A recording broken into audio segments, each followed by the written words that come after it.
First Book of Moses, Bereshayath, Chapter 1, First Creation by Elohim. In the former time periods, as a powerful sign of working, chief son and heir Elohim filled with choice things, behold, as a sign Shemayim, the place of the names, and behold, as a sign Aratz, the chief place of running. But observe how Aratz was unorganized and empty, and Sheshach rose up from the deep waters, went up to its face, but the Ruach Elohim, as a wall of protection, moved violently upon the surface of the waters. Elohim then declared, light he will exist, and light he will exist. And Elohim gazed upon that beautiful light, and Elohim made distinctive the light from the darkness. And to the light Elohim called out the name Ya'um, and to the darkness he called out the name Leah Laha. This was the close and the dawn of the first age.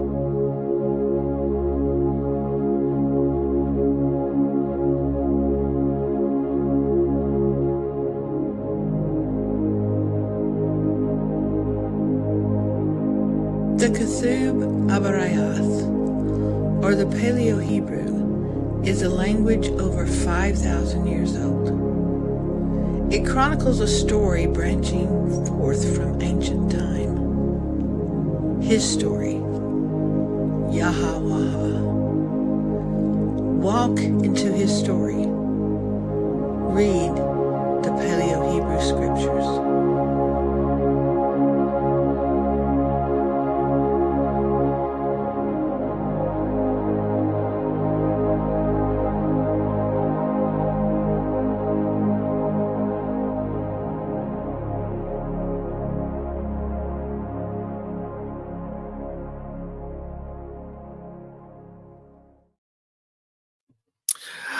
Change of plans, everyone. I had scheduled to do a conversation on time travel, and I was going to bring on my new co-host, Jenna, and hopefully she doesn't mind me saying she is taking care of her mom right now, going through chemo. So go take care of your mom, Jenna, and we will do our continuation of our new series together. Maybe next week we'll get back together. Maybe we'll do a couple episodes next week. Who really knows? And well, hello everybody from London town. I have been silent for the last 2 weeks, maybe 3. And the reason being is not that I haven't been busy doing what I do, but I took a train with my family from Charleston down to Miami a couple weeks ago. We boarded a big old ship, and I checked another box in my bucket list. We took a big boat across the Atlantic pond to Europe. And I will be here in Europe for the remainder of the year and doing field research. I mean, it has been a whirlwind. As soon as we hit Europe, as soon as we hit the shore, I was just off like a gunshot sprint. I'm running into different cathedrals, you know.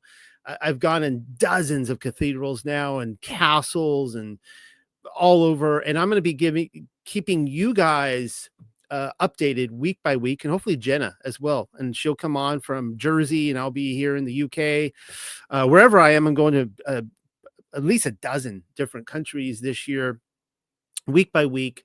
So it's going to be frantic. And I want to show you guys really quickly here where you can follow. I want to keep everyone on their toes. And so I'm doing these updates in my papers. And of course, I'll be making videos of them as well. But every day or every couple days, whenever I can, I mean, the last 3 or 4 days, I've just morning to night, I've been just, you know, off in different places in London, checking things out, documenting hundreds and hundreds of photos. Just blown away by the things I've been finding, things that you can't find on the internet, by the way, things that the internet people don't know to look for.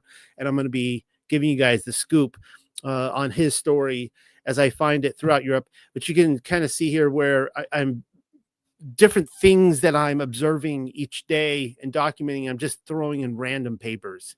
Of course, they have to do with those papers, but so it's starting off as a trickle, but I guarantee you, I shouldn't say I guarantee you, Yah willing, this is just going to be the floodgates are going to give way, and it's just going to be so many updates to old papers, just filling in information.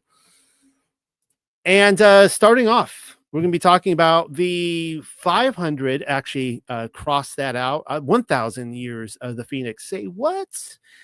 But yeah, right now I'm in London town. I'm house sitting. My wife and I are house sitting for some people. We're staying here for free.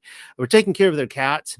I will give you a quick story. I'm not a cat person. I don't know much about cats. I'm a dog, guy. I'm a guy, first of all, and I'm a dog kind of guy. Completely different psychology between dogs and cats. I don't get cats at all. And we show up and we're given the instructions. I think the owner of this house has either gone off to Scotland or Paris. We're not really sure where she's at this moment. But she's like, okay, there's these two cats. Their names are Minnie and Whiskey. And they both spend all day outside. And I mean, I knew there was like indoor cats and outdoor cats. I guess these are in between cats because some of you cat owners out there can tell me all about this. And I'm supposed to go open the window or the door and bring in these two cats. Now, I don't know what these cats look like. So I was successful on my first night in bringing two random cats. I think I was a success. I think I brought in the right cats. We fed them and so on and so forth. And of course, this cat apparently is taking a liking to me. I don't understand why. It's either Minnie or Whiskey or both.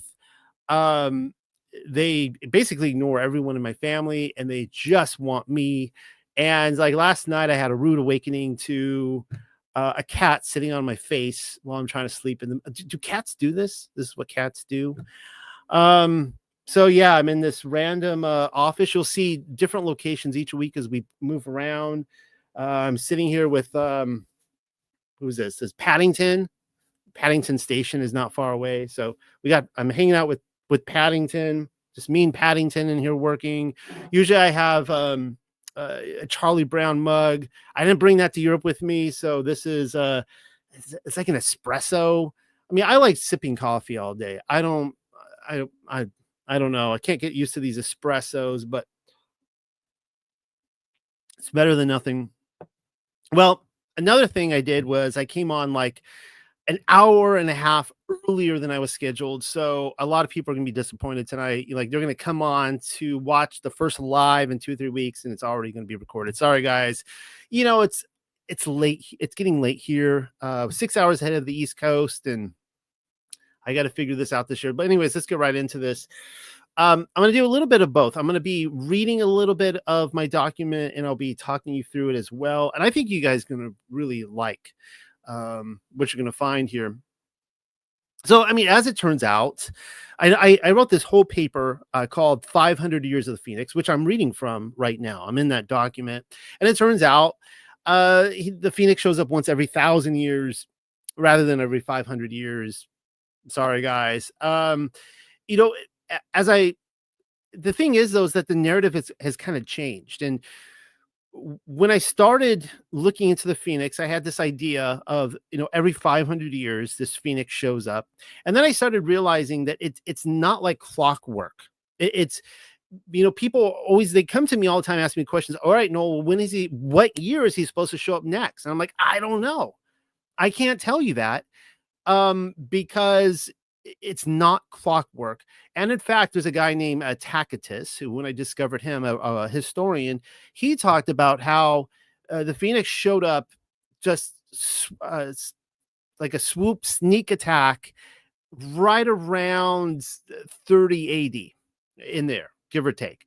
Now, I say 30 AD because I give the reasons why in this paper, but it has to do with the resurrection of the dead. And so there was a resurrection of the dead happened in Sheol, of course, Messiah himself. The Phoenix comes in and he is spotted, and the historians, they write it down. And I think he came again in 536, 540-ish, somewhere in there, 550, not really sure where. And that is talked about in here as well. And then it changes. It changes. So it's no longer 500 years. We're going with 1,000 years now. And here's the first source I'm going to read for you tonight. This comes from Legends of the Jews. This is what it says. Among the birds, the phoenix is the most wonderful. When Eve gave all the animals some of the fruit of the tree of knowledge, the phoenix was the only bird that refused to eat thereof, and he was rewarded with eternal life. Hold on here. Let me read you guys' comments coming in. Okay, good. At least you guys can hear me. So I'm seeing some cat lovers out there. Let me read this one more time. Sorry, I was a little distracted there. I need a little bit more of this espresso. My wife says this is not espresso, it's something else. To me, it's espresso. Here we go again. Among the birds, the phoenix is the most wonderful. When Eve gave all the animals some of the fruit of the tree of knowledge, that's kind of interesting information there that we don't get in Genesis. And keep in mind that the way this works is that Eve, she took care of all the female animals. Adam took care of all the male animals. And so it started with Eve given probably all the female animals under her care, the fruits. And the phoenix was the only bird that refused to eat thereof. So this would be a feminine bird in this context. I bring that up because this will come up later tonight. And he was rewarded with eternal life. So right there is the origin story of the phoenix. This is the Jewish text, and this is amazing because the reason it says right here the phoenix was given eternal life is because the phoenix did not transgress. Even the moon transgressed. According to this, all the animals transgressed. And so they did not get eternal life. And this is the amazing thing, because our Messiah, Yeshua, he also did not transgress. And what happened to him? He was rewarded with eternal life, really a resurrection from the dead, which is the story of the phoenix. When he has lived 1,000 years, his body shrinks and the feathers drop from it until he is as small as an egg.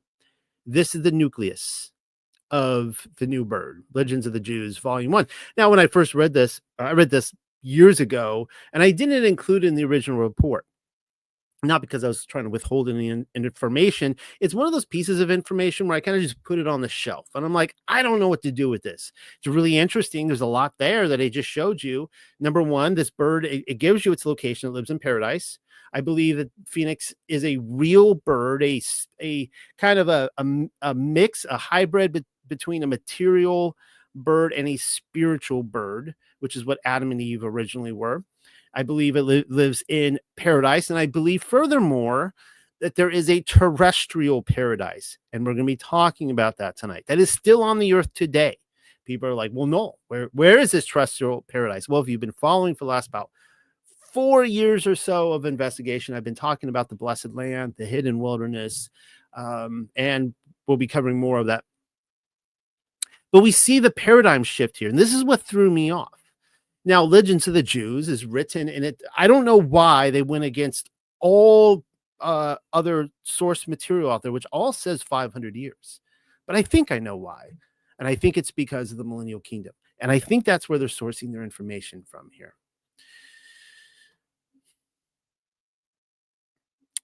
All right. So go over this again really quickly for you guys. Legends of the Jews has a phoenix located in paradise. Check. Take a note of that. Jot it down in your notebook or in your noggin. And of course, as I pointed out, paradise is the same location as the blessed land. All right. And now for the top of the hour news story. It's the reason as to why I returned to this discussion after taking a 2-year leave of absence to poke my head in other places. Has it really been 2 years since I've talked about the Phoenix? Apparently so. I have shown you the Jewish source, but now it's time to roll out the big guns. That is the Christian parallel. And as you guys know, I love it when you get these different religious sources. And what I mean by that is you know, the bulk of canon, leading all the way up to the renewed covenant, you have, you know, one world view, right? The Old Testament, and then the Jewish religion from the Pharisee, the denomination of the Pharisees splits off. They don't take a part in the New Testament. So you have all these Christian texts, and then from there on out, you have all these Jewish texts. And you would think that they would go in completely opposite directions. Now, the Talmud does in many places. But I love it when you get these sources like the Ascents of Yaakov or Clementine homilies or whatever, and then you match it up with some of these Jewish texts, and they say the exact same thing, and that's what we're going to find tonight. Uh, I discovered it in a poem called "The Phoenix." I'll tell you guys a little bit about this poem. Now, for every presentation I give, I have to read through, guys, like just dozens and dozens and dozens of books. I just search and I search and I never know what I'm going to find. I'll get like through 10 or 11, 12 kind of, I won't say lame, but kind of, you know, not, not exciting stuff until I find something that really blows me out of the water. Now, I've been sitting on this for at least a year now. And I've been concerned for the last year that somebody else is going to pull this rug out for me and, go present on it. Maybe they have. I don't know. I don't really watch many other YouTube videos. Maybe this is like all of you listening go like, yeah, some other guy 2 months ago, Noel, he already presented on this whole thing. I don't really know. But this is The Phoenix. It's an old English poem written by an anonymous author. I love that when they're anonymous from the Middle Ages.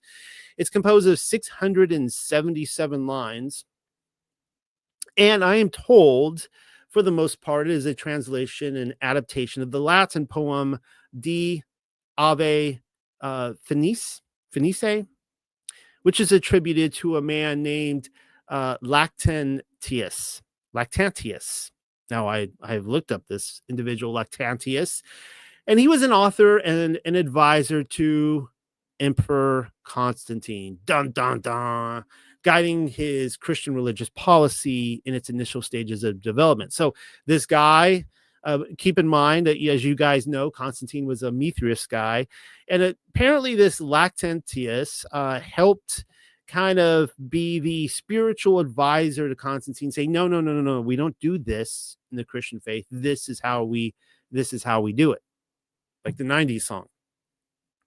Now, perhaps more importantly, even though that the author of The Phoenix is anonymous, and I like that, the author of the Old English version is thought to be a guy named Cynewulf, one of the 12 Old English poets known by name. There's only 12 of them, and we're talking about Old English. Now, Old English is almost like modern English is almost unrecognizable from Old English.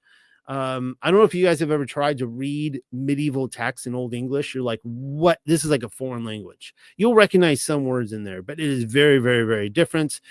Modern English, King James, Shakespearean English is just a completely new invention pretty much over the last 500 years. That being said, there's only 12 of them that are known by name. And so they think that Cynewulf wrote this. They don't really know when he lived. They think maybe the 9th century, maybe the 8th century, maybe the 10th century. And but he would be an early Middle Ages writer. And his name means two things. Cinna means royal of a king, and wolf is interesting as well. Wolf of the royal king. And that kind of reminds me of the Lion and Lamb Mandela effect, and how I've shown in the past. I need to revisit again. It's been a couple of years as well. I've come to really appreciate the Mandela effect and how you have these multiple realities out there that are, I think, all correct. And you have this idea of the wolf laying with the lamb as well as the lion laying with the lamb. Well, maybe this guy comes from the wolf laying with the lamb reality. Now, his poem, one more thing about this poem, of the 677 lines of The Phoenix, it comes from the Exeter book. So there's a reference for you if you want to go read it for yourself. I'm going to read you the whole poem, and I'm going to be commenting as we go along, and I think you guys are going to really enjoy this. Shalom to everybody who's just been coming in. Good to see everybody. Feel a little rusty, you take 2 to 3 weeks off doing these videos, and you come back and it's like, kind of, have I forgotten how to pedal a bike? The Phoenix, part 1. I have learned that there is the best of lands far from here, in eastern places, according to the report of men. This corner of the world cannot be reached by folk rulers. Many across Middle Earth For it is withdrawn beyond them, the sin makers, by the might of the measurer. Lovely is this whole land. Now, pause right there. All right. Now, if you're not like nerding out, he has just stated that if you were an inhabitant, a mortal inhabitant in this realm in the Middle Ages, you inhabited Middle Earth. So if you want to know where J.R.R. Tolkien gets this from, I have theorized and I have built my theory on this idea that Lord of the Rings is just an analogy for the Millennial Kingdom. It really is, like at the end of the day, when you break it all down. And so that's awesome. Like, we live in Middle Earth, guys. He says here that this is the best of the land. So he's talking about terrestrial paradise. He's talking about the hidden wilderness, the blessed land. And it is in a corner of this world. He's going to describe the world as circular, of course, and flat and circular. And at one end in the far east, wherever true east is, I know that the sun rises in the east, but on this map, wherever true east is, we can have this discussion. It's there. And it's actually beyond the circle of the sun and the moon. And it's why he says right here, people say all the time, well, no, we should be able to get there. No, actually, he says you cannot. If you are a mortal, you cannot go there. It is impossible. I have shown this time and again in repeated videos. The only roadside directions to get there is a life well lived. This anonymous author will say the same thing. Lovely is this whole land, blessed with joys and with the fairest odors of the earth. Unique is that well-watered realm, noble that right, proud, and abounding in might. He who established that ground. Often there is opened the door of heaven's empire and revealed to the blessed the bliss of singing. Now, what just happened here? I think what this author is stating, one of the things I haven't really talked about yet, and I intend to at one point in time, I've given the different character qualities of the early and late Middle Ages. As you know, apparently in the Middle Ages, everybody was diseased and living in mounds of poop, right? Like, just they poop. There was no plumbing, so they just pooped and peed everywhere, and there was huge pileups of it. And children died at a very young age. And interestingly enough, everyone went on a pilgrimage. Now, I've addressed all those and actually, show the Orwellian kind of language being used, and you flip it around and you show that it's actually a fulfillment of biblical prophecy with the pilgrimage to Sukkot and all that. But the other one of the huge, everybody, it seemed like in the Middle Ages, were going on these epic pilgrimages all over the world. Another big character, quality of the Middle Ages, really the late Middle Ages specifically, the early as well, is everybody was having visions. They were seeing these visions. They were like the saints would come to them, or Mary or Messiah or somebody, angels, Gabriel, Michael, somebody would come to them and give them this epic vision, and they would write it down. We have a lot of accounts of this kind of stuff. I haven't really dealt with this enough yet, but this is what he's talking about right here, that from this terrestrial paradise, the door will open up, the curtain, so to speak, and the inhabitants of that land will give visions to people on this earth. That's what he's talking about. That is a joyful place, the groves green and roomy beneath the heavens. Neither the rain or the snow can spoil it a bit. Not the frost blowing, nor the fires throwing, not the hails tumbling, nor the rhymes fumbling, not the heat of the sun, nor the ever-locking cold, not the warm weather, nor winter shower, but the realm endures prosperous and absolute. Now, if you want to know how this works, of course, we know in Revelation there will be no need for the sun or the moon. In this blessed realm, like I said earlier tonight, is beyond the circuit of the sun and the moon. I'm not going to take you into the Prague clock tonight. I am going to Prague to check out that clock and investigate it this year.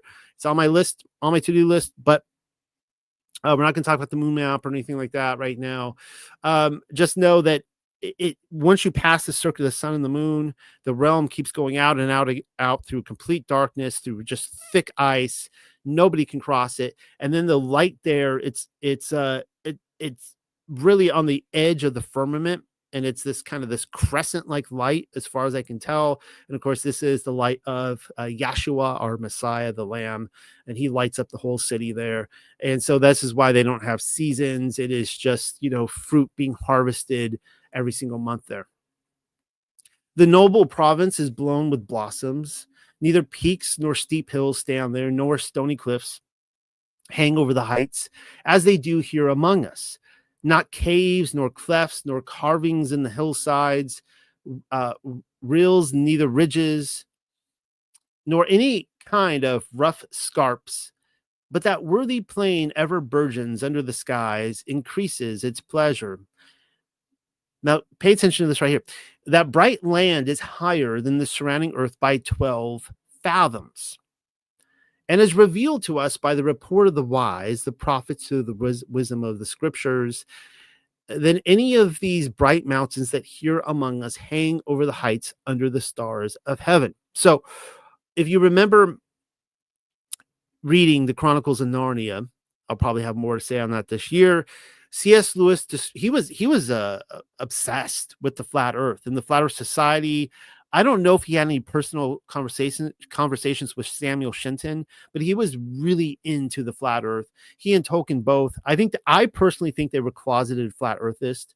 Either that or they really wished it were so, and they were just hung up on the science of the day. They knew their stuff. And he described, Narnia as a realm that was a big circle. And if you remember, they went out in the voyage of the Dawn Treader. They left the land. They went out towards the rising of the sun. So they went east, and they kept going out and out and out and out and out. Finally, they got to Aslan's country, which is the stand-in here for the Blessed Realm. And it was this huge high cliff wall that went way, way, way, way up above the earth.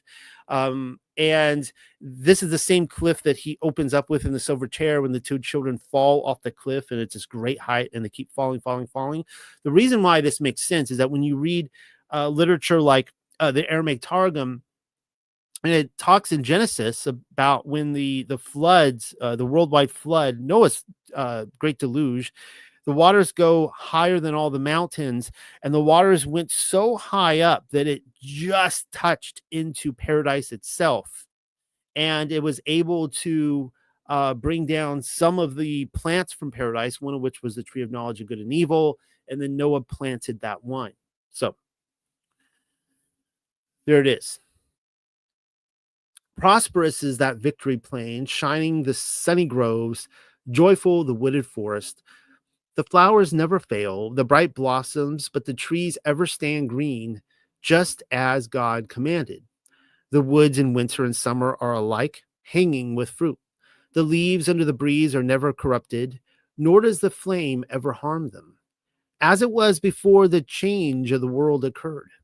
When the majesty of the water, the sea flood covered all of Middle Earth of old, circle of the world, so that noble plain, altogether perfect, stood steadfast against the heaving way of the rough waves, blessed, unspoiled through the mercy of God. So what I described to you has again just been laid out for you there. Let me get the last of my espresso drunk.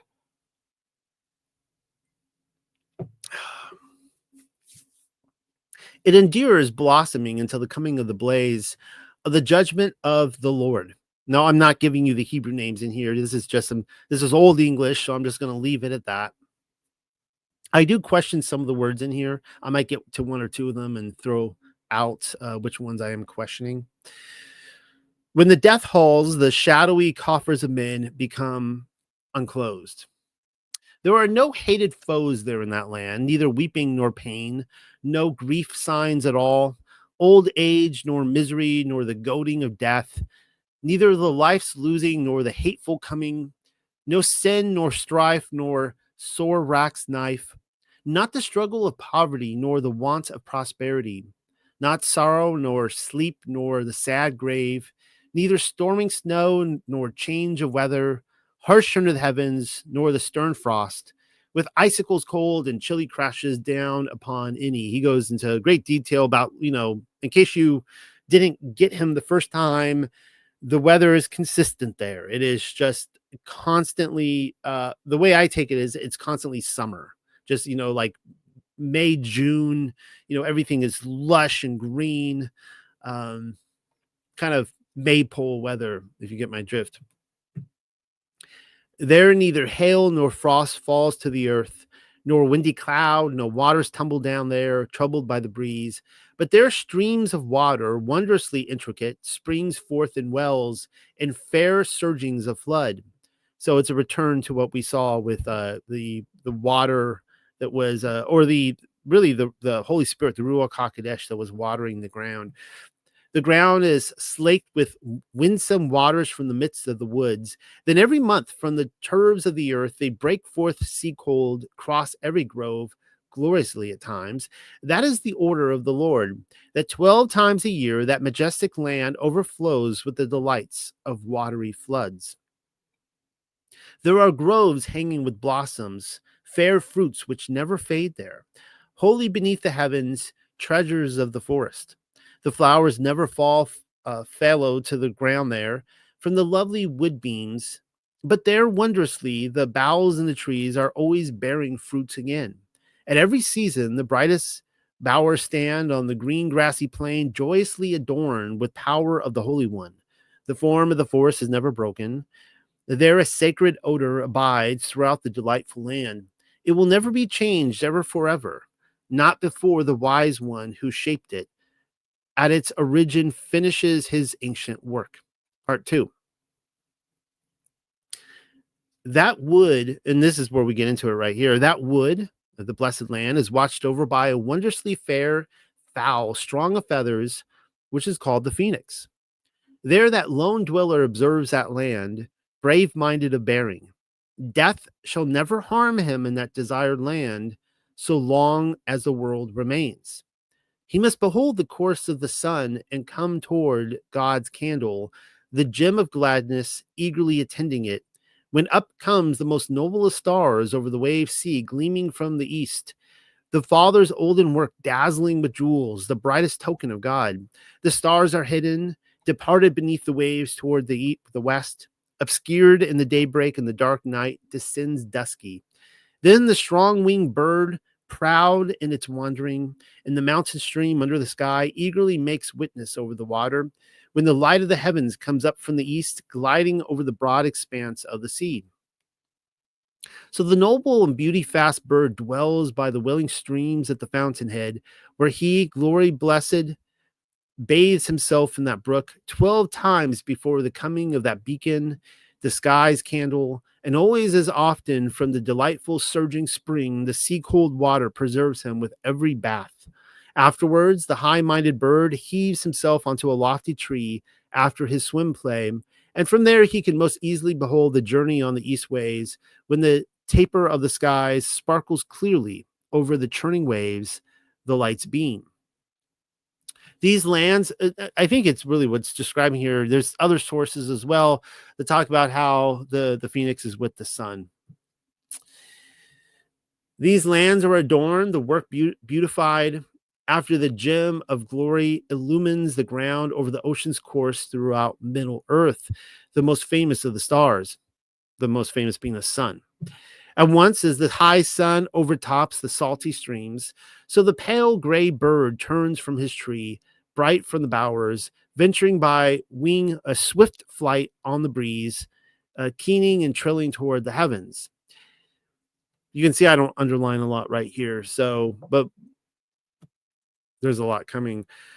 Then the voice of the bird will be so fair, the breast hold so inspired, exultant in many joys, wonderfully weaving his bright song with songcraft, when the child of man heard under heaven, afterwards the high king, the craftsman of glory, ever founded the world, the heaven and the earth, the sound of that music will be more sweet and more fair than all other powers of singing, and more winsome than every other melody. Nor can trumpets or horns exceed its beauty, nor the strain of harps, nor the voice of men in any way on earth, not organs, not the strains of melody, nor the feathers of the swan, nor any joyful thing that the Lord made to cheer men in this miserable world. It's interesting here. He talks about the organs. And I'm telling you, I mean, I started out saying I've been to at least a couple dozen. I went to Westminster Abbey yesterday, and that just blew my world apart. I mean, but I'll tell you, the organs at Santiago in Spain, those things were like golden and glorious on both sides. And if you sat there in the middle, that would just blow your brains out, like in glory. I mean, it was just unbelievable. But they're as amazing as these organs were, which were the most, according to the official narrative. I'll give you the official narrative here. Were the most complex piece of equipment in the medieval world. Take that for what it is. I don't believe that to be the case, but they're still pretty awesome. The phoenix far exceeds even the organ. So he sings and intunes, blissful and joyous, until the sun is rested in the southern sky. So, and it's kind of interesting here to think about how, I've talked in the past about how we are little creators, and, the thoughts we have, the things we say, we are kind of materializing the world around us in water, other things like that. Either good or evil at any given moment. And it's interesting that the phoenix is probably really doing the same thing. It's going around singing and materializing the glories of paradise with the sun. Then he falls quiet and pays heed, lifting his brave head, wise of thought, shaking his flight swift feathers thrice. The bird is silent. Always he measures the hours 12 times by day and night. So they are ordained by this denizen of the grove, so that he might brook them there, the field at his favor, and enjoy their wealth, their life, and their bliss, the ornaments of the land, until he, warden of the wooded corpse, knows 1,000 winters of this life. Right? So there's where this also is claiming that he lives 1,000 years. And just so we're clear, because I think this was written, again, my theory, that the quote unquote millennial kingdom, which is referring to 1,000 years, was from about 500 to 1500, give or take. Could have been 550 to 1550. Don't really know. Wasn't there. Can't say. I just can kind of look at the history books. And I think that it switched. He didn't come back in 500 years, in case you're wondering, from 500 onward, because there had to be 1,000 years without a reset. And once he comes, everything is reset again. Then the old bird, gray of feathers, will be burdened, aged with years, departing the green earth, the joy of fowl, the flowering land. And then it seeks out a broad realm of middle earth where no human dwell, no yard or homeland. There he assumes the rulership for mighty over the kindred of the birds, exalted among their kind, and for a space abides with them in the wastelands. Then strong in flight he seeks the west, weighed down by winters, to fly there swiftly by wings. The birds throng about round their lord. Each one wishes to be the thane and servant of their famous lord, until they must visit the Syrians' land in the greatest band. Now that's an interesting line there. I don't know what that means. If anybody knows what it is to visit the Syrians' land, do not hold back. Send me an email listed below this video. You can get in contact with me. Or any insight you have on this, please do send it my way. There the pure bird, excuse me. There the pure bird hurries away from them abruptly, so that he may take hold of a secret refuge in a woody bower, a deserted place, hidden and concealed from many men. There he dwells and inhabits a tall tree in the forest, fixed by the roots under the roof of heaven. Now, I had mentioned here, because, it's talking about Syria. I kind of suspect that what he's talking about here is the world tree. Now, all the major ancient religions talk about, almost all, talk about the world tree. And of course, I believe this is the tree of life. And I really think that the tree of life is it is spiritually rooted in this earth, and people do have visions of seeing it. And it's kind of like, if you think about like our the silver cord, right? That snaps and you die. That would be like us getting severed from the tree of life, perhaps, maybe. I don't know. I haven't had a personal vision about it. I know people who have. But it appears that the phoenix, I told you he was a material and a spiritual bird. It appears that he sits in this world tree. Men call that one the phoenix on the earth from the name of those birds. He has granted that tree, the glory mighty king, the measurer of mankind, as I have heard, which is alone of all lofty trees on the earthway, blossoming with the brightest. Nor can anything bitter injure it with evils, but it is shielded always, dwelling unscathed, so long as the world stands. Part 3. I think there's 7 parts to this. I didn't bring any water with me, so we'll see if I can get through this. When the wind lies still, the weather will be fair, and the holy gem of the heavens will shine so clear. The clouds shall disperse, the raging waters will stand still. Every storm will be calmed under the skies. The warm weather candle sparkles from the south, giving light to the host of men on earth.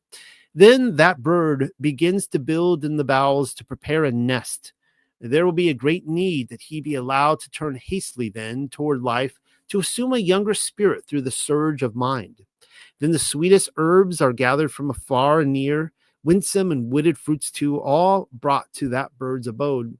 Every one with a noble scent, the most delightful herbs, which the glory king, the father of every beginning, created across the earth as a blessing for the kindred of men, sweet under the skies. There that bird bears bright ornaments within the tree. There the wild fowl builds his house in the wilderness over that high tree, lovely and fair, and dwells there himself in that sun-filled room, and surrounds himself without, body and feather in the leafy shade, on every side with blessed scents in the earth's most noble blossoms. He sits there eager for a journey. When the gem of the skies in a summer season, hottest with the sun, shines across the shadows and performs its destiny, surveying the world, then the bird's house becomes heated by the glowing sun. So right there, if you don't understand what's happening, it's saying that the sun is closest to the bird's home in the summer, telling us that this world tree is in the north. I actually think that the way I see the world tree, it might be magnetic, like true north, right?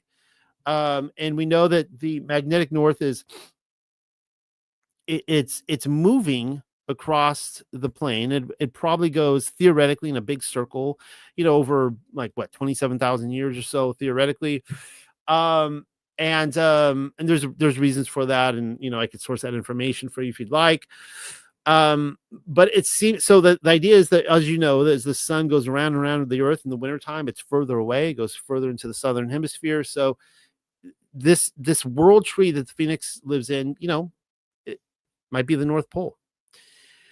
The herbs are warm. The house of desire steams with sweet fragrance. Then in flames that bird burns through the grip of the fire amid its nest. The pyre will be kindled. Then the torch engulfs the life-dreary house. The fierce one hurries. The fallow flame feeds upon it, and the phoenix burns wise with passing years. Then the fire consumes the lone life house. It shall go traveling, the fated soul horde, when flesh and bone are lighted by the corpse fire. Nevertheless, the spirit soon comes for him, renewed after the appointed time, after those ashes begin to lock together, after the flames rack, contracting into a ball. Then the brightest nest will be purified, the brave house burned out by the pyre, the body will grow cool, and the bone vessel broken, and the flames die down. This guy is descriptive when he wrote this poem. Then in the fire, something like an apple soon is found in the ashes. And from that grows a worm, wonderfully fair, as if led forth out of an egg, glorious from the shell. Keep in mind, this is after 1,000 years. Then it grows in the shadow, so that it first appears like an eagle's chick, a fair bird in the making. Then further still, it flourishes in delight, so that it bears something like the form of an old eagle. And after that, adorned with feathers such as he was, as the start blossoming brightly. Now, I see I have been seeing the phoenix in these different cathedrals throughout Europe a lot. And like Santiago is an exciting one, because Santiago is the place of resurrection, in case you guys don't know. And it's where it was the third biggest pilgrimage site in the world, just after Jerusalem and Rome. And I went out to Santiago last week. I'm going to do a whole video on it. I was so excited to see the phoenix there, and someone was like, "No, that's an eagle." I'm like, yeah, I know. He looks like an eagle, but believe me, that's the phoenix. And they're like, no, it's an eagle. Like, okay, whatever, dude. But he says right here, it looks like an eagle. Then his flesh becomes whole, soon made afresh, sundered from his sins. Oh, by the way, an eagle doesn't have two heads, just so you know. And by the way, I only ever see the two-headed phoenix eagle in what I would call the little season. From the 1500s forward. And in fact, that phoenix that was added to the Santiago was part of a section that was clearly 1500s, even though the Santiago itself goes back to the kind of the breaking point between the early and late Middle Ages. Then his flesh becomes whole, soon made afresh, sundered from his sins. Somewhat similarly, just as a man brings home the fruits of the earth at harvest time for his sustenance, a joyful meal, before the winter comes in the ripe season, lest the rain showers spoil them under the sky. There they find a support, the joy of food taking when the frost and snow covers the earth with its overwhelming power and winter weeds. From those fruits shall the fortunate wheel of men soon be led forth through the nature of grain, whose pure seeds were sown before. Then the sun's gleam in the springtime, the sign of life, awakens the world treasures, so that those fruits are again born by their own nature, the adornments of the earth. So the fowl, aged after its years, renewed in youth, becomes clothed in flesh. He eats no food at all, meats on this earth, except the bits of nectar he tastes, which often falls in the midst of the night. By this means, the proud bird feeds his flesh until he soon seeks his own lands, his ancient home. Part 4. Then the bird, proud in feathers, will grow amidst the herbs. His spirit will be new and young, full of grace. When he gathers his limb-crafty body from the earth, that which the flame had destroyed before, the remains of the fire cunningly collected, the moldering bones after the pyre's cruel grasp. And then he soon brings together bone and cinder, the remains of the pyre, and then the dead corpse is adorned with herbs, fairly ornamented. Then he soon becomes eager to seek his own home. So just want to point out here, because some of you are going to, there's going to be people who are going to get triggered by this. I'm seeing a lot of older text, and take this for what it is. Okay, if you don't agree with this, at least you can walk away from this going, okay, I'm a 21st century Christian, and I believe the resurrection is such and such based on how I've been informed today by all of the Protestant, Catholic, Orthodox, pick your church. But I'm reading a lot of older texts where they talk about the resurrection of the saints, and it has nothing to do with the body.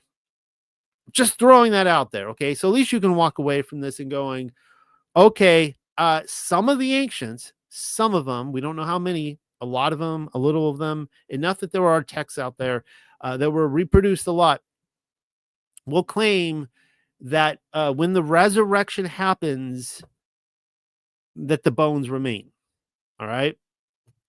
Now that's going to be, that's heretical to some people. They just hear that. It's like, it's thinking outside the box, and they're like, how can that's not biblical, but this is what the Phoenix, as we read this more and more, we're going to see that the Phoenix, he's born afresh, but he's a new spirit body, and the old body just gets, rises out of the ashes, guys. And the old bones and stuff remain down there. All right. So just form that picture in your head. And then we're going to see how this plays out with the saints according to this. And I can show you other texts too, but I won't. Then he soon becomes eager to seek his own home. And then he grasps the fire's leavings with his feet, seizing them with his talons, and soon his homeland, his sun-bright abode, he seeks delightfully that blessed native country. So it's almost like Messiah, right? Messiah, he came from the blessed land, came to this earth, he died, he resurrected, he went back to be with his Father. Same thing. All is renewed, the soul in the feather home, just as he was at the start, when first God made him in that noble plain, triumph fast. The Phoenix brings his own bones to that place. So there it is right there, right? This is the resurrected Phoenix same entity, new body that is going to again die in 1,000 years, but he takes his bones from his old body, even though he's resurrected. So let me say this again. The phoenix brings his own bones to that place, those that the torch is surging and wrapped before by the pyre in that sheltering steed, and the ashes besides. Now, don't shoot the messenger. I'm just reading you this. Then battle brave, he buries all together, bone and cinder, on that island. So somebody could go dig up those bones and say, see, the phoenix never resurrected. Now, I have a reason for saying this, because one of the pieces of my investigation this year is going to be trying to find the bones of saints, even the apostles. I will be going, hopefully y'all willing, to southern France. I'm going to be looking for the skull of Mary Magdalene. Now, some of you will be like, well, that's not her skull, Noel. They just made that up. Yeah, maybe they did. Maybe they made it up. But I could totally see our controllers, like really shoving that in our face. I mean, if they're making it up, they should have way more bones. They should have bones of like just almost all the apostles preserved, right? Just, oh, look, we found their tomb and their grave, and look, that's their bones right there. And they don't. They have very few. And it makes me wonder. This last week in Santiago, that is where James the Great, or Yaakov in the Hebrew, was apparently buried. I will admit that the story is super suspect, that they dug up and they found his finger bone. So I go there looking for his finger bone. I'm kind of excited. I'm like, well, maybe this is James the Great's finger bone. Now, if you don't know who James the Great is, that would be John's brother, John the Revelator, Yochanan, the guy who wrote Revelation. So his brother, James Yaakov, he goes out to Spain. He's a missionary out there, and apparently dies there. And I was so I waited in this long line to go see James Fingerbone, and they take you down into his catacomb, which is pretty cool. And then there's just like a casket there, like almost like a big bone box type of thing, and you can't look into it.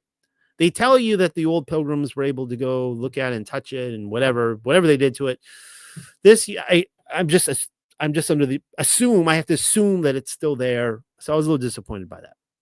So far, it has not been a success. Thank you for listening to my rant. All out of my non-espresso. Anyway, so he brings his own bones back to that place. He is renewed by the sign of the sun when the light of the skies, the gladness of gems, the joy of noble stars, up over the spear waves gleams from the east. That fowl is fair of hue from the front, flecked with various colors about his breast before. His head is green behind, wondrously varied and blended with purple. Then is his tail fairly colored, some brown, some red, some with black spots, cunningly covered. Those wings are white at the back, and the neck green below and above, and the beak shines like glass or gemstone. His jaws sparkle within and without. The nature of his eye is piercing and much like the hue of stone, a merry gem when it is set into a golden vessel by the skill of smiths. About its neck, just like a ring of sunlight, is set the brightest bracelet of feathers. Wonderfully is the belly beneath, wondrously fair, bright and brilliant. This is describing a lot of artwork you've probably seen. It seems like almost like a peacock kind of colorful bird to me, even though he looks like an eagle. His crest overhead is fitted with ornaments over the bird's back. His legs are covered with scales. The fallow feet. The fowl is absolutely unique in its hue, much like the peacock. Maybe that's why I said that. Maybe it was subconscious because I already read that. Grown up enjoys, as the book tells us. He is not slothful nor wanton, heavy nor sluggish like some birds, certainly not like the big, peacock type, which slowly flaps the wings through the breeze. But he is nimble and quick and so light, lovely and delightful, marked out with glory, like an eagle. Eternal is that noble who gives that blessing. Then he seeks to go to the plains, his old home, from this native ground. As the fowl flies, it appears to the people, to many men throughout Middle Earth. Now, this is key right here. Then they assemble from the south and the north, from east and west, in a band on horseback. They travel far and near in a host of people where they behold the gift of the Shaper, fair in that fowl, just as he established him at the start, the truth king of victories, the best of his species, more lovely in adornments than the kindred of birds. What did we just read? So when the phoenix arrives, and I'm assuming at this point it's not backtracking. I'm assuming at this point he is just now resurrected and he's kind of going up in his glorious new body. Think of like I'll go back to the Lion, the Witch, and the Wardrobe. When Aslan resurrects and he's like prancing around the field and dancing with the girls. And it says here that men throughout all Middle Earth, they can all see him, north, east, south, west.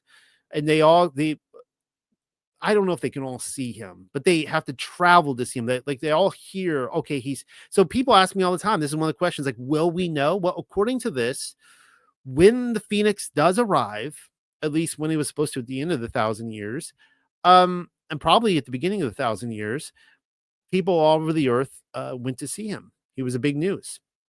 And, you might be thinking, why is he not in the history books? Well, maybe he is. I mean, it is really interesting that by the time you get to like Napoleon and Alexander the First and some of those guys, and there's like, you see the Phoenix everywhere. It's just, they make this big deal about the rise of the Phoenix. And maybe it was all in their consciousness. Maybe he was seen. Then men marvel across the earth as its beauty and form reveal it in writing, marking it by hand in marble stone, the day and the season when it was revealed to the multitude. Well, darn. Well, we don't have it in marble stone, the date of when it appeared. Apparently, if they did, it was destroyed. And maybe this is why we have so much artwork in the little season early on, the 1700s, stuff like that, really starting in the 1500s, 15, 16, 1700s, going into the 1800s. Lot of Phoenix artwork, the two-headed Phoenix. Maybe they did scrub some of the books, but they couldn't get rid of all the artwork. See what I mean? Then the kindred of birds thronged in crowds on every side, flying in from the far ways, praising him in song, glorifying the proud one with mighty voices. And so that holy bird is surrounded by a ring flying on the breeze. The Phoenix is in the middle, encircled by a throng. The people gaze upon him, looking at him in wonder. How that joyous band worthies the wild one throng after the other, proclaiming craftily and adoring him for their king, the most loved of chiefs led among delights, the noble to his home until the solitary bird flies away, swift of feathers, so that he cannot be followed by them, the exultant multitude when the joy of the many seeks his homeland from the ground of this earth. So, right, so that they all travel northeast, southwest, kings, commoners, they all go to see this bird. He's joyous, they're delightful in this dancing bird, and then they all watch him fly away to his homeland, and they can't follow him. It started out saying that you couldn't, right? These are all sinners, they can't go to his homeland, and they have to ponder, how does he get there? Part 5. And so the blessed bird, after the hour of his death, soon revisits his olden home, fairest on earth. The birds return from that warfarer, sad-minded again, to their homes. Then that noble one is young in his yard. God alone knows, the King Almighty, what sex he is. Now that's interesting because if you recall, when I started out reading from the Legends of the Jews, LOTJ, Lord of the Jews, that it said that the female phoenix, I assume there was a male phoenix, but it never said there was a male phoenix. So it said that the female phoenix did not transgress. So I don't know. Is there just one sex? Or are there two? Don't really know. I mean, according to this, there's just one, right? He says, I don't know. I don't know if it's a male or female. None of the kindred of men know that except the measurer alone.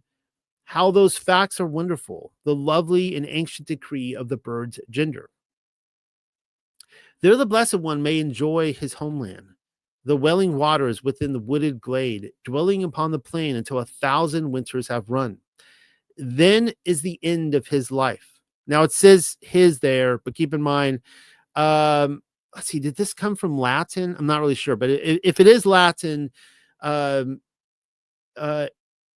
would be masculine. It could be, whereas Greek would be like, there is no gender. It would masculinize it. So that's why I would say his there, even though he says, we don't know if it's a boy or girl. And now it's a his all of a sudden. The pyre will engulf him through kindled flame. Yet will it be awakened again miraculously and wonderfully back to life. I'm sorry, this is English. Duh. So I don't know why it says his. I don't know. But I'm not the translator of this. Therefore, he or she, uh, in English, never fears drooping death, the sore killing blow, because he knows that life is always renewed after the flames rack.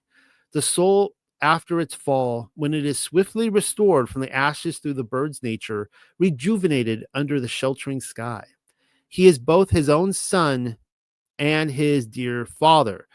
Why did I put that in red there? Take out the marker on that, because that has um I didn't really think through it too much for this presentation. So but it has a little bit of that Avatar kind of Mysteries of Isis feel to it. The Pharaoh becomes the son. He is the son of the son, becomes the father of the next Pharaoh, that kind of stuff, Avatar stuff. And we already read how the Phoenix was traveling with the sun. So it's kind of some interesting things here going on. But might I say, for those of you out there who are everything is a pagan person, you go around singing everything is pagan. Might I just say that I am of the opinion that many of the pagan things out there are actually a corruption of truth. They all stem from the Sethite religion. In fact, many of the early mystery religions come straight from the Sethite religion, as it came off the ark and went into Babylon and Egypt. And that's why we see these commonalities all over the earth. So just want to throw that out there. The mighty origin of mankind grants him that he so wonderfully must become again the same that he was before, clothed in feathers, though the fire took him. And this is key right here. These are the directions to the blessed land, if you want to follow in the footsteps of the Phoenix. So every blessed man himself chooses eternal life after the painful rack through dark death, so that he may enjoy the gifts of the Lord in perpetual bliss after his past days, and abide ever after in deeds of glory as reward. The nature of this bird, much like the chosen thanes of Christ in the cities, betokens how they held bright joy through the Father's help in this dangerous time under the heavens, and how they secured the highest profit for themselves in that heavenly homeland. Now, what's great about almost any Christian theology before 1950, like 15 minutes ago, any Christian theology, they're all like, look, yeah, I know you're like saved by grace, and what you don't want to be is fallen from grace. And to be fallen from grace is actually to sin. Being under grace does not mean you are sinning. If you are sinning, you are falling from grace, right? This is like you pick Orthodoxy, Catholicism, Protestantism, you pick your denomination before 15 minutes ago.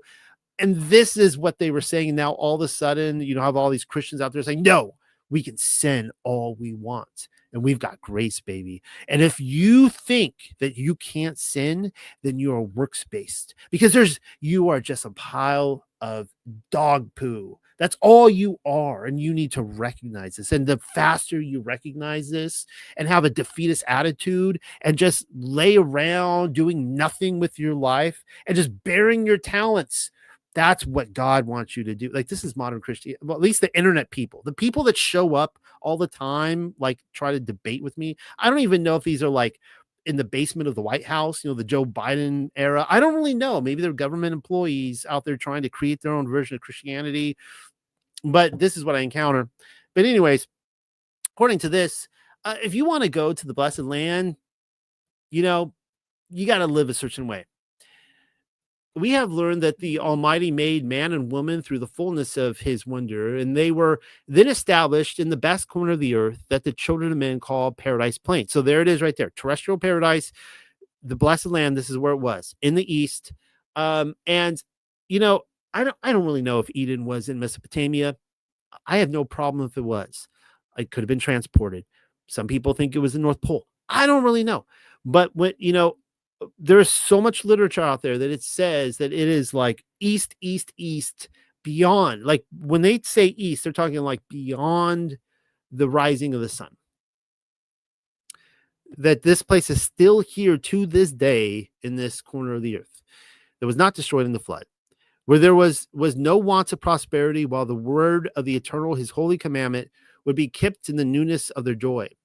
Their hatred harmed them, the malice of their olden foe, who offered them eat the fruit of the tree which they both ate, with ill counsel over the mercy of God, and they tasted the forbidden apple. All right. It says apple there, and one thing that I'm finding, I don't want to go off on this tangent tonight, but and I just updated my paper on the Noah's Vineyard, and how anything from the Middle Ages and before that you look back, basically it seemed like they were all under the agreement that the forbidden fruit was actually grapes. It was a type of wine, and it even says that in First Enoch. So I mean, I'm going to go with First Enoch every time. The apple is a corruption of probably two things. One is the French word for fruit, happens to sound almost exactly like apple. And so the thought is that this could say even fruit here. I don't know. I didn't translate this. This is what I told you. This is one of the words I can test. I would like to know, where does this come from? Because I'm of the opinion it probably just says a forbidden fruit. Maybe it's a corruption. The second would be, and I just saw in the British Museum today, an old carving from like 200 BC of Hercules. It was somewhere like in the 2, maybe 400 BC range. It was pretty interesting to look at. And you see a tree, and there's a serpent in the tree, and Hercules is stealing the apple from the serpent to gain immortality, which is kind of interesting, right? And so that's the other thing. The apple actually comes from the Hercules story, which, you give it its fair shake, right? Because it's coming from the Sethite religions. But I think to the medievalist, it was grapes, and the tree of knowledge of good and evil, it was wine. And I am seeing in these cathedrals grapes everywhere. And I'm seeing the wine connected with the green man. I've seen so many green men guys, like nerd alert. I go to these cathedrals, and I'm taking the green man test. He's like the Where's Waldo of Europe. And I'm going all over. I'm like, I know there's a green man in this cathedral. And I'll go up to the people, and they're like, I don't know. The people who work there, like, I don't know. Maybe there's a green man here. And I go, aha, he's right there. And he's covered in grapes. And you don't see this. The internet people don't know to look for this, but I'm seeing the green man associated with grapes, which is amazing, because if you guys know, it's the seed from the tree of knowledge of good and evil that was planted in the green man's mouth, and there's grapes coming out. That's kind of interesting. There's not apples. Anyways, sorry for that rant, guys. I'm sure there'll be plenty more in the months ahead. Their misery became bitter for them after the eating, and for their heirs a grievous feast for their sons and daughters. If my face, my wife says all the time that my face goes off camera, like, I'm sorry. I'm not trying to do like any street creds or gang signs or anything like that. It's just that I'm not looking. I like my monitor is like over here, and I'm looking over here. So that's why that happens. So sorry, guys. I try to keep myself balanced. Their busy teeth were terribly. I don't know if the golden apple is the golden apple a lemon. I'm not sure if that's a joke or not. To answer your question, I don't know. Their busy teeth were terribly punished after their guilt. They held the wrath of God, a bitter and baleful sorrow. Afterwards, their child paid for their sorrow, they who accepted that morsel over the word of the eternal. Therefore, they must forsake sad-minded the joys of home through the spites of the serpent, who, when it deceived closely our forefather in days of old by its guileful heart, so that they sought a dwelling far thence in the valley of death, a sorrowful home. This is like a reversal of Hebrews, where it says that Abraham was searching for the true promised land. They searched for the valley of death, which is where we live, the outer darkness. You guys know that I theorized years ago that we actually live in the outer darkness. It seems to imply that here, that we're living in the valley of death. A better life was hidden from them in shadow, and that's where we live, in the Shadowlands, in true Platonic terms. And that holy pain was closed up fast by the enemy's wiles for many winters, until the glory king, the joy of mankind, comforter of the weary, and our only hope opened it up again for the holy by his coming hither. And it's talking about Sheol right there. All right. Part 6. This is most like, as learned men say to us wordfully, and reveal by writing the journey of this bird, when the aged phoenix forsakes his home and native seat, and is grown old, he departs weary-hearted, weighed down by winters, to where he discovers, I think he needed to get 677 lines. I think that's what's happening here, because I feel like he's repeating some of this. Like, I think we've already gotten this information, but nevertheless, I'm going to read every line just to pick up any kind of, little gold nugget, little flake that might be in there. You never know.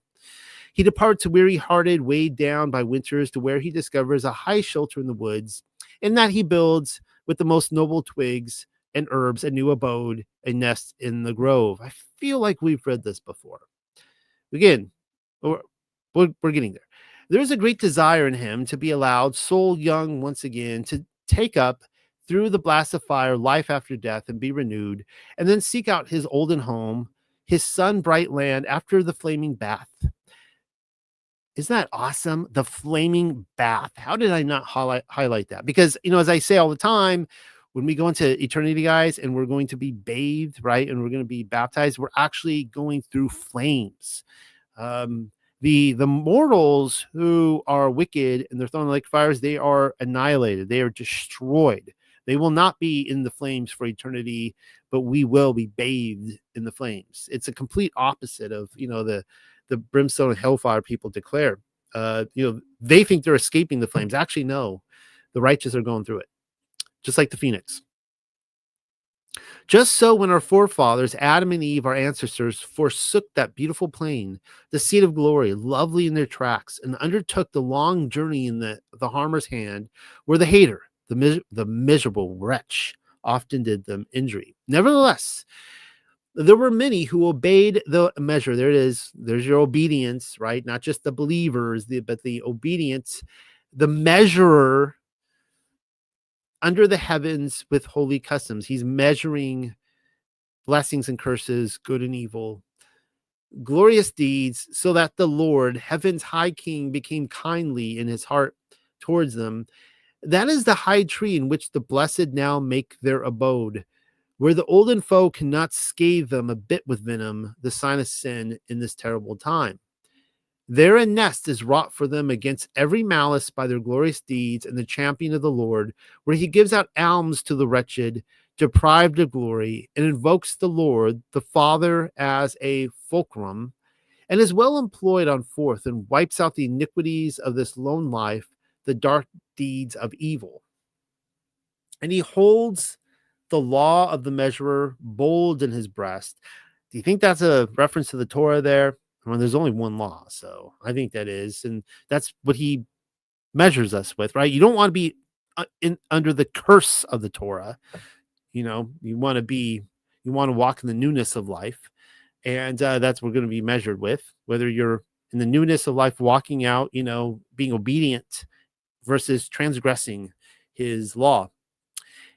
And it's kind of interesting. He holds in his breast, right? You think of it like written on his heart, and seeks out his prayer with clean thoughts, and bends his knee noble to the earth, and flies from every evil, the grim guilts for terror of God. All right. So just like Joseph, like you're living the kind of life where you are flying from every evil, just like from Potiphar's wife.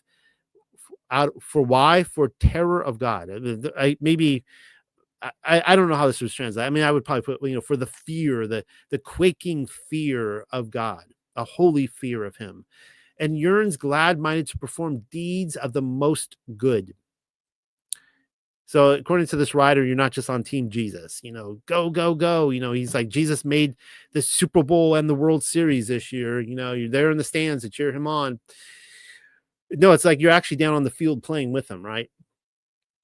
The shield of God shall be theirs in every journey, the wardens of victories, the will giver of hosts.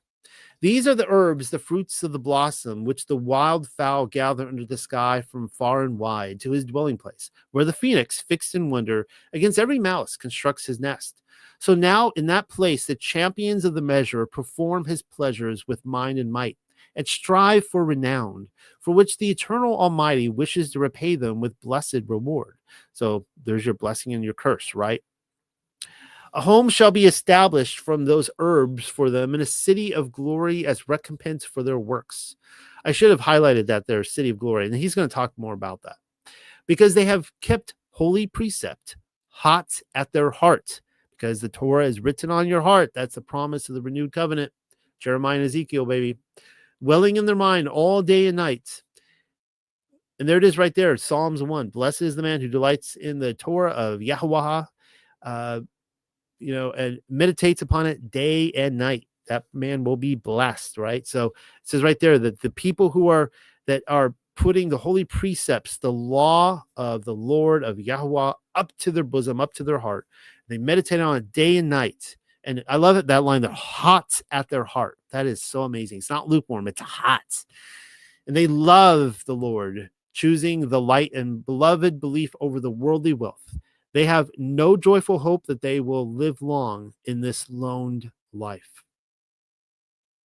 Thus, the blessed man earns and courage eternal joy in a heavenly home with the high king, until the end of the count of days will come, when death, a slaughter-greedy warrior, will seize armed with many weapons the lives of everyone, and into the bosom of the earth swiftly send the captured souls in lone life houses, where they will be covered by loam for a long time until the coming of the fire.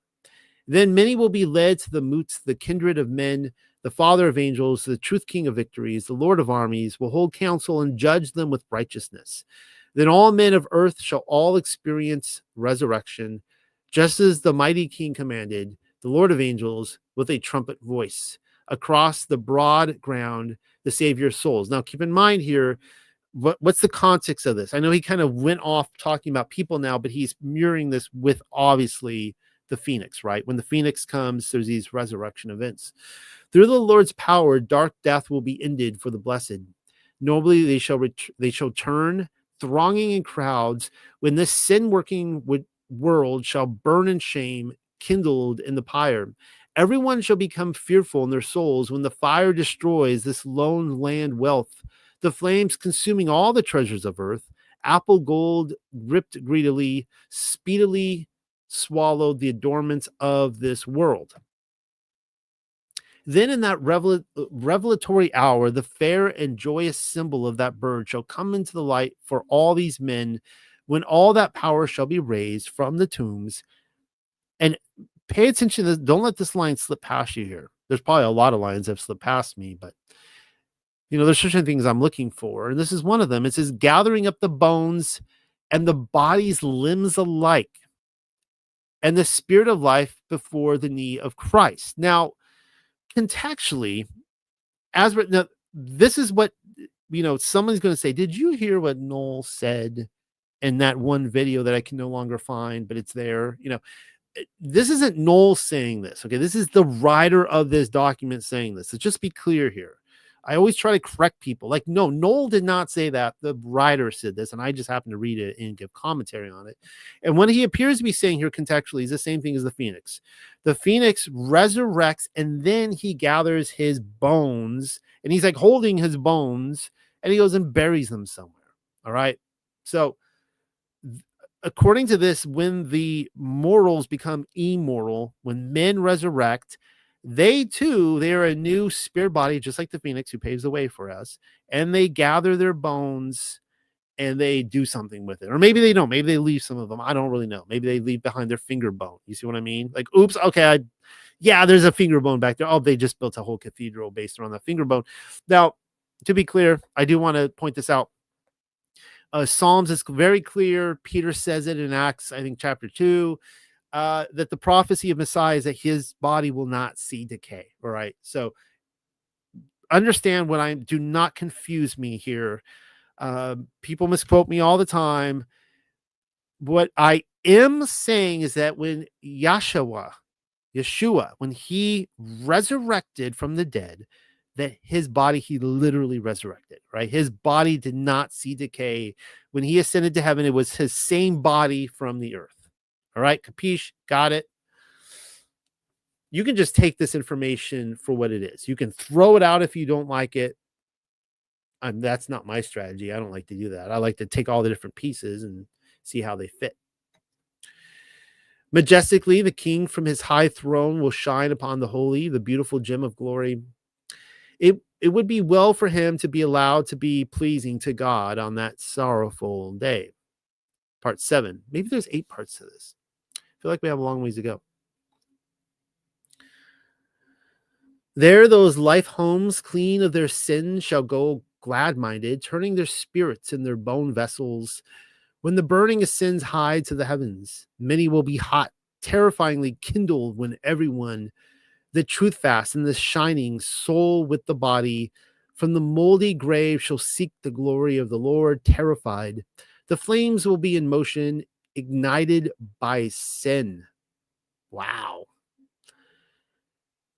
Because the measurer, he's like, the balance is a little bit, I don't know, flames are getting hot for this guy over here.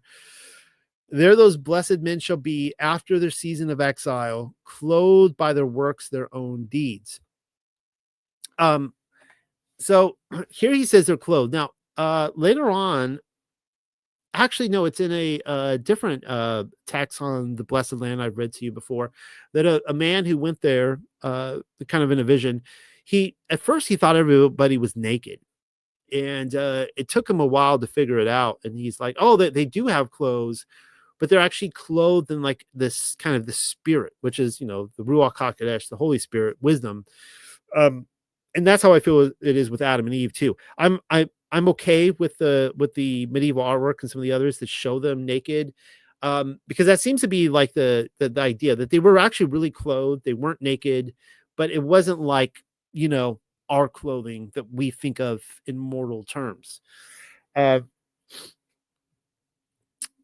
anyways, they're clothed by their works, as you can see, not by their belief, but by their works. Apparently, this is all, heresy, according to Christianity from the last 15 minutes, or from the people down in the White House basement, still working for the Biden administration. Our taxpayer dollars at work. That is what those noble and winsome herbs betoken, that wild fowl among them, his own nest surrounding him without, which is suddenly burned by the fire, scorched under the earth, and himself therein. And then after the flames, life is again taken up renewed. So will be any one of the kindred of men clothed in flesh, unique and revived, who works his own will here on earth, so that the mighty glory king at the judgment shall become merciful unto him. Then the holy souls shall sing the Spirit's truth fast, heaving up their song, the pure and the elect, praising the majesty of the king, voice after voice, ascending to glory, lowly scented amid their good deeds. Then the ghost of men shall be cleansed, brightly purified by the burning flames. There he is again. He says it again, just like the Phoenix himself. Let none of the sons of men reckon that I render with false words this song, or write one only in verse craft. Hear the prophecy of the story of Job. By the fruit of the soul he was inspired in his breast, speaking boldly, worthying in glory. And he spoke these words, I do not reject it with the thoughts of my heart, so that in my nest I choose my deathbed, a life-weary man, and depart thence ejected upon a lengthy journey, covered by loam, miserable of my former deeds, in the embrace of earth, and then after death, through the Lord's gift, just as the phoenix bird is allowed to possess life again renewed after its resurrection, joy with the Lord, where that beloved throng praise the loved. I cannot wait for the end of this life forever, of light and bliss. Though my body must decay in its moldy hall, the pleasure of worms, yet the God of hosts after the season of death will release my soul and wake it in glory. My hope will never be found wanting in my breast, for which I have everlasting delight fixed in the Lord of angels. Now, this is kind of an interesting passage from Job. I recognize some of it, where Job says that he knows that he will be lying with the worms, but that he will not see his Redeemer until his Redeemer comes to the earth, and he will see resurrection. I have never, there's also the Testament of Job, which is a great book. I covered that years ago. I don't ever remember reading about the Phoenix in there. So not really sure where he's getting this quote from. He is claiming to be quoting from a text that, if it exists, I've never read it. Kind of an exciting thought. Maybe there's something. And he claims he's quoting from something. So don't really know what version of Job that is. Thus the aged man in his elder days, saying wise-minded God's messenger about his resurrection into eternal life, so that we could understand the more eagerly the glory-fixed sign that the bright birds betokens by its burning. The remains of its bones, ashes and cinders, there again, right? Gathering his remains, his bones, he gathers together after the fire lighting. Afterwards, the bird bears them in his claws to the home of his Lord towards the sun. So, I mean, not making light of this, but, maybe Mary Magdalene did resurrect. I mean, if the resurrection happened, Mary Magdalene resurrected. Maybe she left her skull behind. Maybe she got her body, kind of like, oops, left my skull back there. I'm just throwing that out there. I don't know. I wasn't there. It's going to be part of my investigation this year. There they dwell after for many winters, renewed with blossoms, everything rejuvenated, where nothing can menace them with harm in that land. So now, after death, through the power of the Lord, soul fares together with body, fairly ornamented, much like the bird in blessedness with noble sense, where the lovely and truth-fast sun shines over the multitude in the city of glory. Now we're going to get into it. This is part 8. And I have seen, I think, 3, maybe 4 references now to New Jerusalem being on this earth. I know that I'm supposed to be of the opinion that New Jerusalem hasn't come down yet. I'm sorry, I'm not of that opinion. Based on what I've read, I think New Jerusalem is here on this earth. And of course, the mistake everybody makes is the same one that Bill Nye made. He's looking out there, at the horizon. Where's China? That's not the way it works. And I've gone into this before. I won't tonight. How darkness surrounds the blessed land. So it's not just the New Jerusalem we can't see. The blessed land we can't see either, right? So it's like, anyways. Read multiple accounts, and it seems like to the medievalists, the high Middle Ages, low Middle Ages, they were of the opinion that New Jerusalem was a brick and mortar city that already arrived, and that you can go visit it as an immortal on this earth. Then Holy Christ, high over its roofs, will shine upon the soothfast souls. Brilliant birds follow him, brightly renewed, exultant in bliss in the gladsome home, selected spirits eternal forever. Their evil cannot do him injury. The stained fiend with malicious crimes, yet there an illuminated host lives forever, just as that bird the phoenix in the peace of the Lord, lovely in glory. The deeds of each one sparkles brightly in that blissful home, ever in concord, before the face of the eternal Lord, just like the sun. There the brightest bracelet, set with wondrous precious stones, each one blessed, towering overhead. Their heads glisten, covered by majesty. Speaking of, crowns, I've been seeing a few crowns this last week, and yeah. The wonderful crown of the prince graces each one of the soothfast light in their life, where that lengthy joy, eternal and forever young, will never diminish. But they will abide in beauty, arrayed in glory, with lovely ornaments by the Father of angels. What's hard to find is I've been seeing a lot. I went into the Tower of London this week, saw the crown jewels and all that, and saw a lot of different crowns attributed to different kings and queens. Are they leftover crowns from the saints? I don't really know, but they've all been picked of their gems and their diamonds and everything on there. They're all pretty bare now. So there's that. And nor will there be anything in that place to sorrow them, evil, nor poverty, nor days of struggle, burning hunger, nor severe thirst, misery, nor old age. The noble king shall grant them every good thing. There the flocks of souls shall exalt the Savior and shall celebrate the power of the heaven king, mounting praises to the measurer. The heavenly host shall sing the greatest of songs, clear about the holy throne of God, blessing the best and joyous Lord, abounding amid the angels, speaking thus in harmonious voices. Peace be to you, true God, and your wisdom craft. And thanks be to you, sitting in majesty, for these fresh gifts, each one good, great strength and unmatched in power, high and holy. The heavens are filled with your fairness, Father Almighty, majesty of all majesties, with your glory up among the angels and upon the earth at the same time. Protect us, shaper of beginnings. You are our, there. That's kind of interesting right there, right? It's plural, beginnings, many beginnings. You are our Father Almighty, in your heights, the warden of heaven.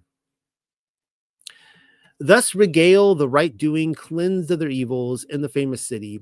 They proclaim the kingly majesty, sing the praises of the emperor in the skies, the multitude of the truth fast, for whom alone is their honor perpetual forwards without end. There was never a start, a beginning of his blessing, though he was conceived in childhood here on earth in the middle land. Yet the bounty of his power, holy and high over heaven, remains a glory unending. Though he must suffer the blow of death on the rude tree, that terrible torment, by the third day after his body's fall, he assumed life again through the help of the Father. So the phoenix signifies, fresh in the fold, the might of the God child, when he rises once more from the ashes into the life of lives, equipped with his limbs. So the Savior effected us aid through the parting of his life without end. So the bird lades his two wings with sweet and pleasant herbs, with fair earth fruits when he becomes incited. You can see here, we're almost done with this. Those are the words, just as the books say to us, the speech of the sainted, whose heart will be kindled to heaven, to the merciful God, into the joy of joys, where they bring to their Lord, to their measurer, the wholesome sense of their words and deeds as a gift into the famous creation, into that light life. May their praises to him be enduring through this world of worlds. Interesting line. Another thing I stumble across every so often, these writers believe that there are multiple worlds. Don't know what that looks like, if we're just a snow globe on the desk next to a bunch of other snow globes. If this is talking about like a multiverse type thing, don't really know. But it appears to be more worlds than just this one. I do like the C.S. Lewis analogy that in Aslan's country, Aslan's country is connected to the plurality of other worlds out there. I think that's pretty exciting thought. And the fruit of glory, power, and honor in the lofty kingdom of heaven, he is by rights the king of middle earth, and the power majestic, wound about with glory in that beautiful city. So there's another reference right there to that beautiful city. Was that the end of it? I think so. All right. So, I mean, serious question. Like, how many of you wanted to fall out of your chair throughout? I don't know. I don't know what it was like for me reading it to you, but I'm sitting in a kind of a dark room by myself reading that. I had a few moments where, I might get a broken hip just from falling out of my chair, because it tied in with, I love it when I have all this different research out there, and then I just read a document like this, and it ties a lot of stuff together. This ties in the idea of the hidden wilderness. I have a whole book on that. And I'm thinking when I come out with the next edition, I might actually change the title of it. Because I think a lot of people are confused, like, what's the hidden wilderness? The more common name is the Blessed Realm. So I might just call it the Blessed Realm. That's what it was known to the medievalists. The Essenes knew it as Elysian Fields. Of course, the Greeks did as well, and many others. If you guys remember that scene in Gladiator, the very beginning when Russell Crowe, he's about to go out there and fight the Germans, and he has that vision where he's backed by the beautiful score by Hans Zimmer, and he's kind of running his hand along the field of wheat. That's Elysian Fields. And then, of course, spoiler alert, he dies at the end, and he goes to the same field of wheat. It appears that the Essenes, according to Josephus, believe the same thing, and it was a terrestrial paradise. The Islamists in the Quran, they believe the same thing. The paradise was on this earth. It's terrestrial. Of course, they were medievalists as well. So there's that. There's a lot of Middle Earth references in here. That got me excited. So we know where Tolkien's sourcing his information from. And so when the elves are leaving Middle Earth to go to the Undying Lands, on the straight road because you can't get there, according to Tolkien, on a globe Earth map. You can't get there on that. You can only get there on a flat Earth map on the straight road. What do you think he's talking about there? And of course, all the elves are leaving Middle Earth because they're despised by mortal men. And I can't help but think these are the Millennial Kingdom saints. I mean, they when it walks like a talk, if it walks like a duck and talks like a duck, then it must be a resurrected saint. And of course, I'm doing a lot of investigation with the Knights Templars as well. I did just yesterday go into the Temple Church in London, which was their headquarters in London. That's where the Magna Carta was kind of formed there, and King John was bullied into signing it. I'll have more to talk about that, but I kind of think the Knights Templars might be tied in with this as well. We saw it described as a circular plane with being above the highest hills on this earth. I don't know, where K2 and Everest comes on this. I don't know if they are, maybe like some sort of, if the floodwaters went that high, or if they were, like the crust of the earth, the collision or something of the Himalayas maybe kind of formed afterwards. I don't really know. Don't really know on that, but nevertheless, however high the floodwaters went, this wall, the circular plane, is higher than that. We went over the grapes. Oh yeah, there's the illustrations right there from C.S. Lewis. This is in my paper, by the way. You can read this for yourself. And when they go there and they meet the Aslan, the lamb, and then silver chair, when the two children fall off the edge there, you can see they're above the clouds. Let's see, what else do we have here? I talked in my paper, The Resurrection of the 70 in Rome, about the idea that possibly I'm seeing different stuff here, right? Like I'm seeing in 30 AD, when Messiah was crucified, there were people who came out of the tombs, and those people were resurrected. They were resurrected bodies. They were the first fruits. They ascended to heaven, according to the Gospel of Nicodemus. They didn't die again. And their physical bodies came out of the tombs. All right. So there you have an example of physical bodies coming out of the tombs. But then you have the people who were resurrected from Sheol, and they were spirit bodies. They went up and they never grabbed their bones. You see what I'm saying? So I'm seeing examples in scripture where I'm sorry if my face is not lining up with this. I'm a little off in this desk I'm in, this room. I'm a little off. I'm not in my normal study. I'm just seeing different examples. All right.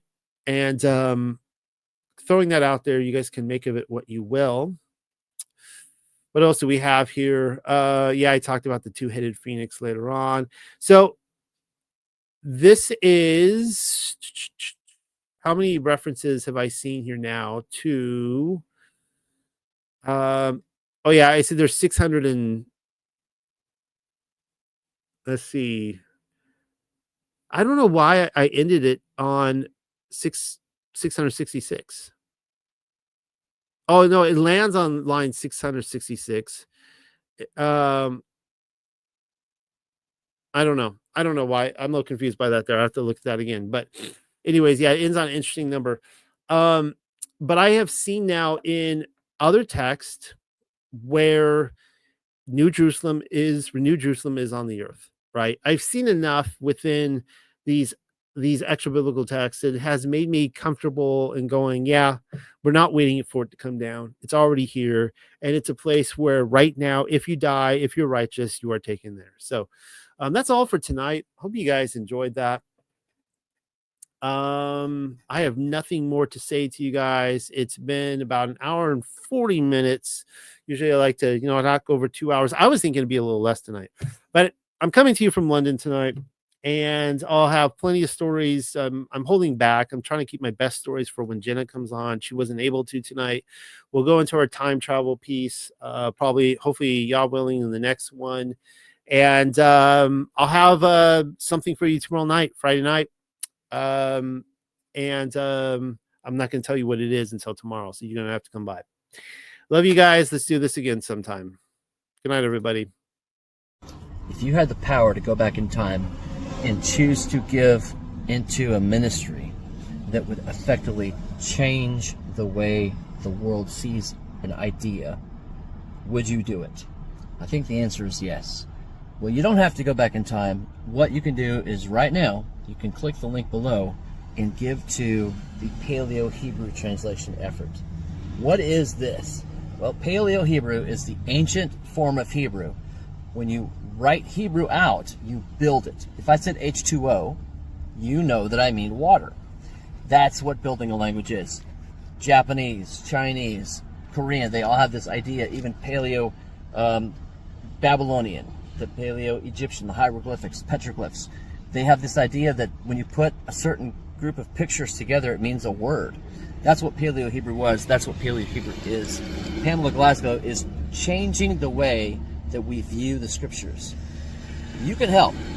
You can go ahead and click the link below and find out how you can change your life, your study of the Bible, your children's life, your children's children, and everybody who, the whole world, man, the whole world can benefit greatly from this. And you can have the power to help right now. All you got to do is click it and give. And it's good to give. What does the Bible say? James says, what is good religion? That I defile not myself with the world, then I give to the widows and the orphans. Well, we're working on number one. Sorry, number two. Well, both, actually. We're working on not defiling ourselves, so hopefully you're working on that too. I'm working on that. But we can give to the widows. And the widows, she's right there. And she's doing a work for you, for us, for the whole world. And we have the power to effectively change the paradigm of how we've seen the scriptures from time immemorial to tomorrow. So do that. All right, be blessed and not stressed.